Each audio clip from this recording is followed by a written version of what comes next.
So I had to look this up and kind of read some stuff about it. But so 4-H, at least for us in Indiana, it's fairly common. It's in all 92 counties in the state fairs. It's involved, I think, in all states in the U.S. and multiple countries, but it actually all originated from the late 1800s. Researchers at the time discovered that adults in the farming community did not readily accept new agricultural developments on university campuses, but found that young people were more open to new thinking and would experiment with new ideas and share their experiences with adults. And this way, Royal Youth programs introduced new agricultural technology to communities. The idea was to practice hands-on learning and came from a desire to connect public school education to country life, building community clubs to help solve agricultural challenges. First step towards youth learning more about the industry and the community. So it all originated basically, it was kind of crazy for what I read about it and how it got started. Originally, it was just a bunch of people all kind of scattered across the U.S. that started something fairly similar that ended up coming together and making it and starting 4-H to what it is today. But it was basically where public little groups kind of made clubs to help educate the youth on new agricultural learning, because in certain situations it wasn't something that was necessarily being taught besides possibly in colleges, and it was a lot harder to try introducing new methods. So they decided to start making clubs and get the rural youth in the ag industry that's raised in it in general to kind of work together and bring what they learn from their own experiences and be taught by others that have gotten college educations and whatever else. So it actually started in Iowa in 1902.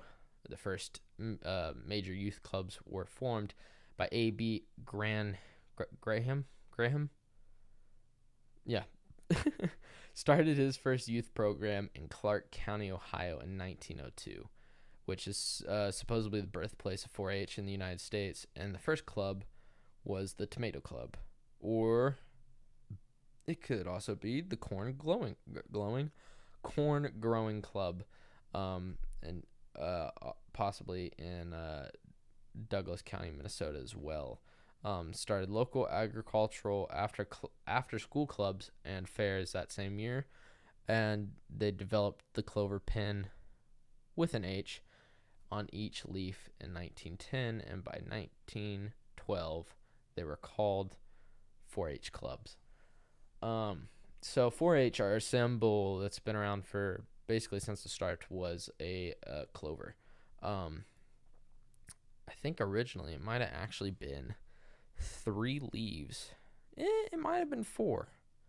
It was 3s. Okay, so in 1908 it was originally a 3-leaf clover as the emblem for the community, but then was adopted in 1911 with the 4-leaf clover.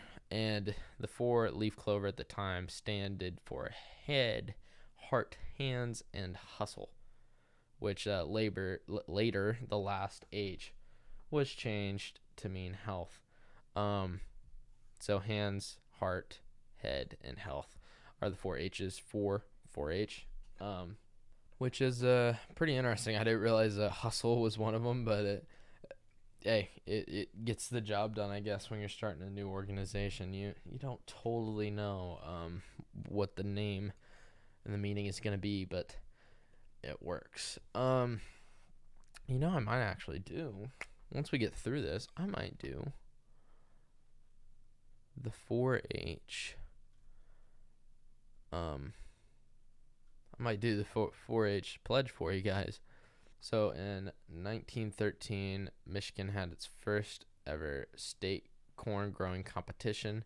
And in 1914, the corporate extension system is created. So basically allowed, it was actually an act passed in 1914 to create corporate extension system at the USDA, and nationalized 4-H. So it became a national organization. And by 1924, 4-H clubs were formed, and the clover emblem was adopted. The corporate extension system is partnered with the National Institute of Health and Agriculture, with United States Department of Agriculture, more than 100 land grant universities, and more than 3,000 county offices across the nation.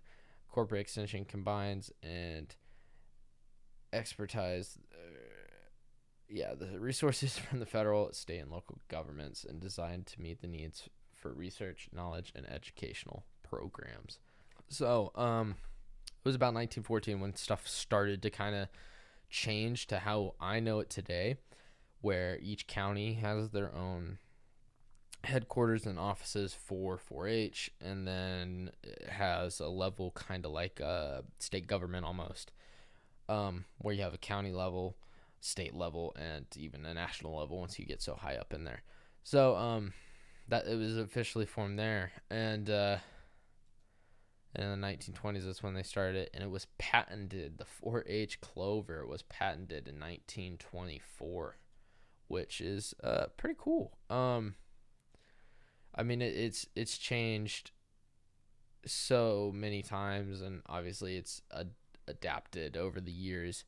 But the National 4-H Pledge and 4-H motto was approved in 1927 after it was official. And then in 1928, official county 4-H youth agents hired. So I'm guessing that was the first form of extension agents, which are now at every county, which kind of is the person that works directly with, for us in Indiana, at least. I don't know how it works in other states exactly. I think every state probably has their own main university that kind of heads 4-H in the state, but Purdue is the one for Indiana.